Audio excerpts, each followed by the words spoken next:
depressed, frustrated, sad, confused. You want answer. Let's talk.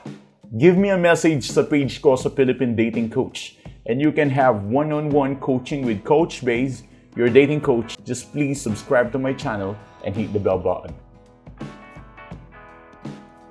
Love is a series of action. Depende sa pinagsamahan nyo. When I say series of actions, ito yung mga, it's kinda, it's more than emotion. It's something like investment. Kung tatanungin mo ko, of course, nag-invest ka sa ex mo. Kaya nga naging kayo, di ba? Tatanungin nyo ako kung minahal ba ako ng ex ko. Depende siguro. Kung ilang lang kayo, baka hindi ka talaga minahal ng ex mo. Pero kung lumipas na naman ng ilang buwan, ilang taon, siguro naman minahal ka niyan. And that is just the series of actions na pinagsamahan nyo. And probably, may love talaga siya na pinrovide at binigay sa'yo.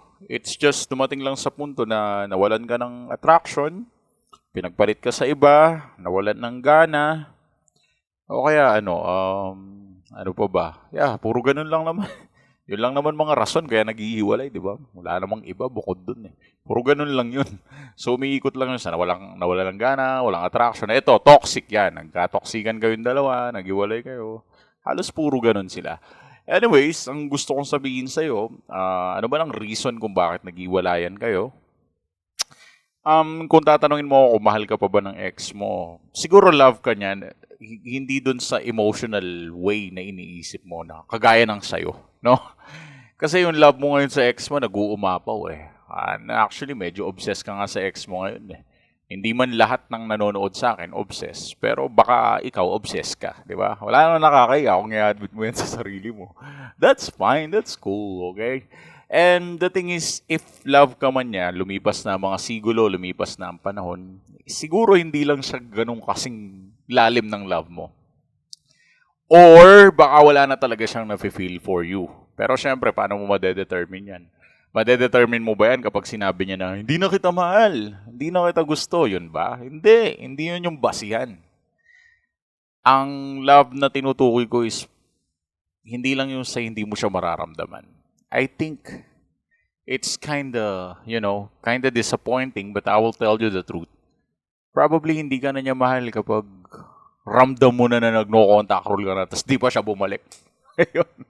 Walang na-ignite eh, di ba? Nag-no contact rule ka, walang bumabalik, wala na, GG na, move on ka na, sir. Ganun lang yung kasimple. Kapag yung tao, ginamitan mo na ng kung ano-anong uring technique na napanood mo sa YouTube, ayaw ka pa rin balikan. Wala na, okay na tayo doon, suko mo na. Ngayon, syempre, makulit ka, marami akong ibang kliyente, ang kulit eh. Hiniwalayan na, pinagpalit na sa iba. Paano pa ba, coach? Meron pa bang chance na meron pa bang ganito? Meron pa naman. Nagbibigay ako ng mga strategy. Siyempre, one-on-one coaching yun eh.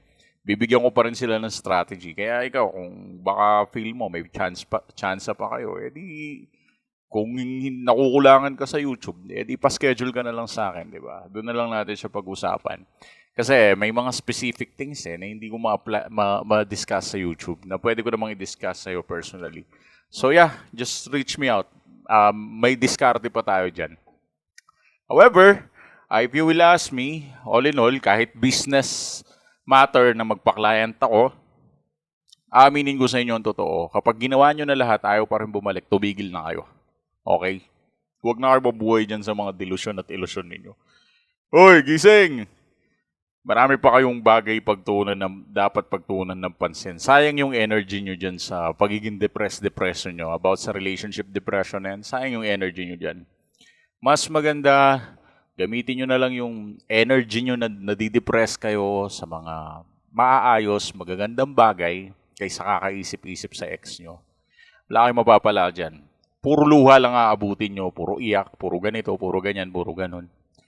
Tapos, maghanap kayo ng self-improvement, di ba? Nagse-self-improve. Gamitin nyo lahat ng energy nyo just to become successful in life. Do not waste your time here. It's not worth it, you know? So, kung mahal ka man ng ex mo ngayon o hindi ka na niya mahal, it doesn't matter kung hindi ka niya babalikan. Thanks for watching.